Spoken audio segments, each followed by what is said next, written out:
Today, we're going to go over all of the mechanical stuff that we've fixed because she is all done, meaning the GTO. It's fixed. It's ready for paint.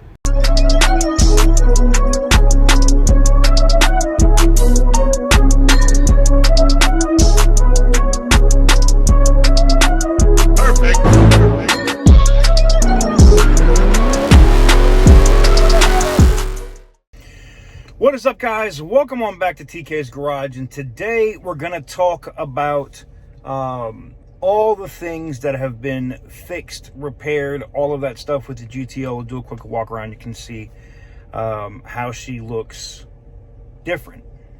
All right, guys, so quickly we're just going to go over the stuff on the GTO that's done. Obviously, we had tires, we had front hubs because we were missing some studs. Full 5% tint all the way around. We pulled out dents with several different PDR kits, even had it cleaned and buffed and all of that. Cleaned up the taillights, did the SLP exhaust, finished all of that off, replaced the rear shocks and tightened up, made sure that them springs sit right so she doesn't sit too low. Let's see, struts, strut mounts, tie rod ends.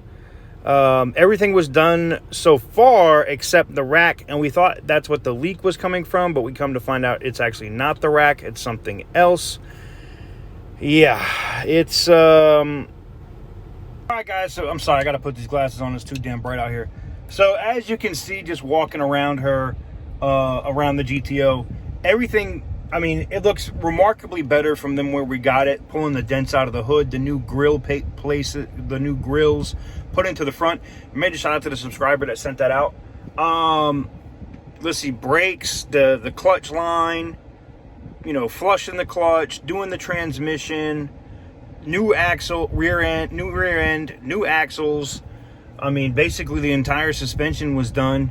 Even the what do they call that shit? The radius rod bearings, everything on that car is done. That thing can drive anywhere and just run like a champ, and you guys have seen it here in videos. I beat on it and it ran like a champ.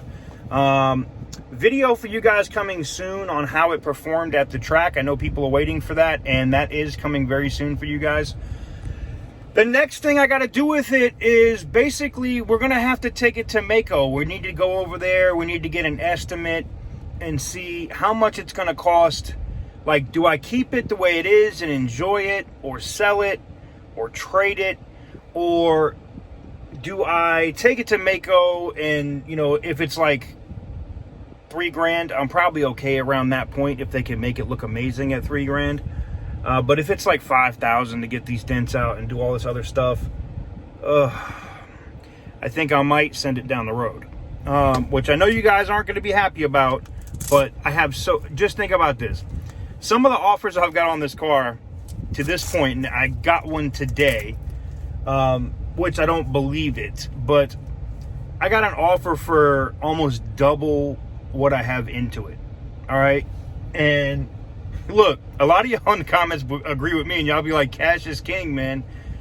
I know that car is going to be worth more over the years. I could sit on it like I've done the Grand National and everything else and just put it in storage. I know I could do that. But I also know that car has been rode hard, put up wet, and now I've kind of got it back to where it's an acceptable car, right? So for where I'm at with it now, if I paint it, I'm keeping it. It's going to be my daily driver, which means I'll sell the Challenger. But I'm also going to be honest with you guys. I'm going to feel the person out that offered me double for the car and see if they're legit. If they are legit, it would be hard for me not to take that and then buy like 2 or 3 more projects to have more content for you guys on the channel. Even though I know, like, shout out to all my Aussies, shout out to all my people in the UK that have loved me working on this car. You know I'm going to stay in the same vein. At least for my people in the UK, I'll probably jump on a Jaguar. And for my Aussie people, you know what? I'm just going to spill it now. I literally just picked up a Pontiac G8 on Facebook Marketplace. Yep, a G8. Yeah, baby. So I will do a video for that coming for you guys soon. It's in queue.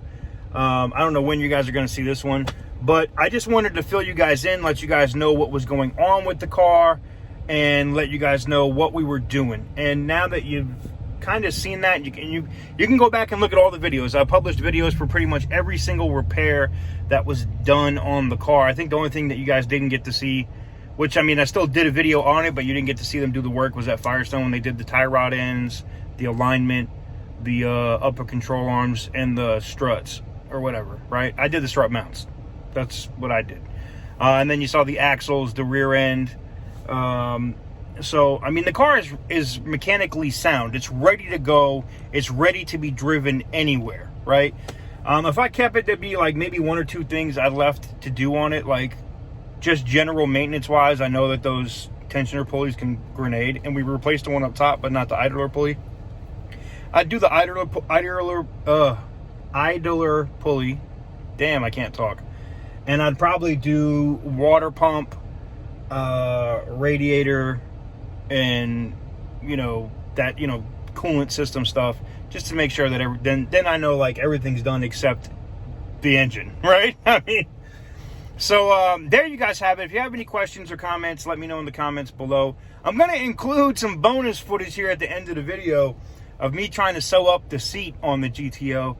That shit was a nightmare, but if you want a good laugh, I'm gonna go ahead and include it here in the video for you guys as well. I mean, it came out okay. I mean, it's I probably need to have it professionally done, which I will, but I was just tired of seeing the foam sticking out, so I sewed the damn thing up. So anywho's, let me know what you guys think in the comment section down below. Enjoy this ratchet sewing up of the seat, which you're about to see. And I will see you guys tomorrow with a Copart walk around. Well, what's today? Is it Sunday? It is. So I will see you tomorrow with a Copart walk around. Peace. What is up, guys? Welcome on back to TK's Garage. And today, I'm going to sew some shit.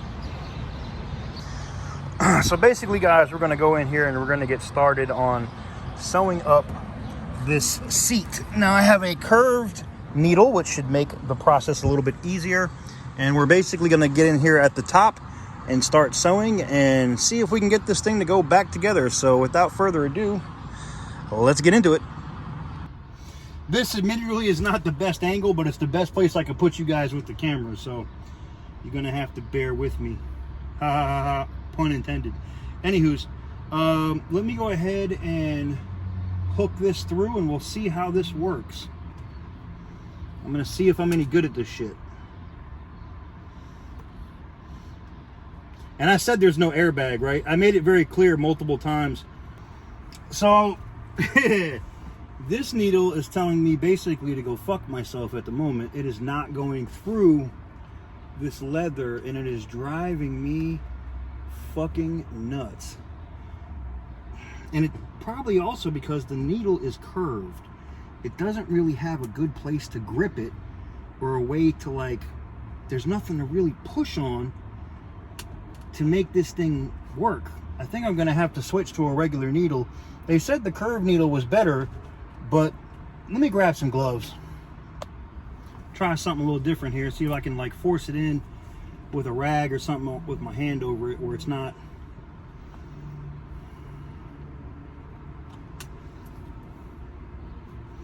Got a little progress there. Let's see.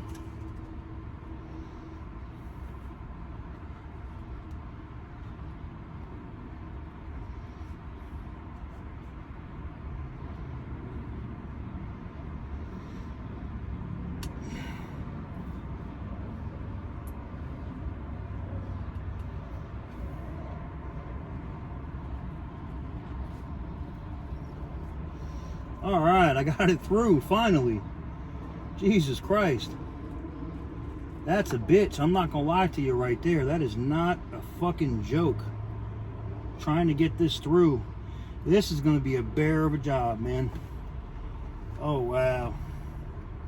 Yeah, this is not gonna be fun at all. But, you know, it's gotta be done. I don't have a choice. I gotta do my best to try to get this closed up. So, let's get to it.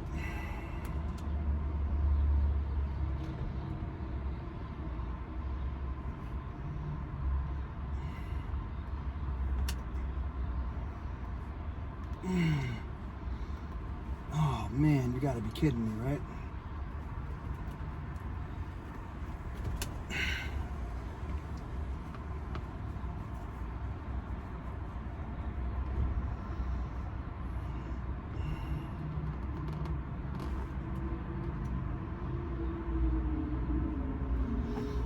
Oh boy.